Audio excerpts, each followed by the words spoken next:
increase. Remember, I say until we learn to be effective priests. Because you are a priest. Jesus is the high priest.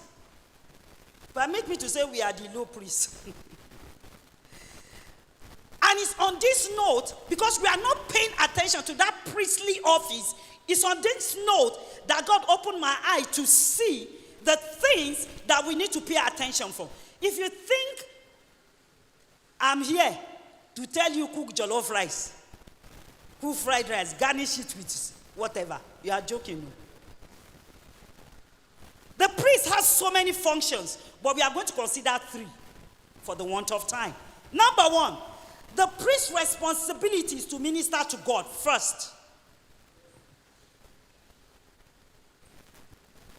Is to minister to God first. Marriage does not take that responsibility away.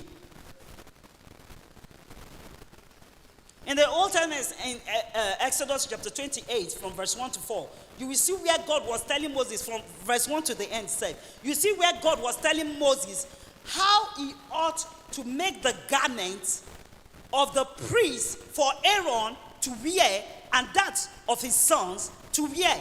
God was instructing Moses on what to use to make the priestly garments. I don't want to go into that, explaining all that. That's why I just quoted it. Exodus 28 from verse 1 to the end. And in the same way, Ephesians 6 from verse 11 to 18 say we should also put on the whole armor of God. So it's just a transition from the physical wearing of the priesthood to what God expects us to wear. That's just the transition. From the physical wearing of the priesthood to what God expects us to wear. God did not say, go and design the armor, the breastplate of righteousness. Every one of them is still present in the Old Testament. In the Old Testament, these priests were concentrated to do what? To minister to God on behalf of the people. Are we on the same page? Are you paying attention to my conversation this evening? That's their work, to minister to God on behalf of the people. I'm going somewhere. But 1 Peter chapter 2, verse 1 to 3, give me the Message translation. 1 Peter chapter 2, verse 1 to 3. 1, verse 1. So clean house, make a clean sweep. I want you to pay attention. Clean house. Make a clean sweep of malice and pretense, envy and hurtful talk. Does this sound like something that happens in marriages?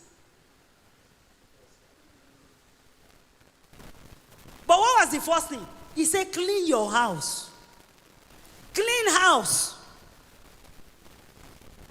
Now, like infants at the breast, drink deep of God's pure kindness. Then you will grow up, mature, and whole in God. You will have a taste of God. Is that all? Is that 1 to 3? So clean house, make a clean sweep of malice and pretense, envy and hurtful talk. These things are the core things that happen in marriage.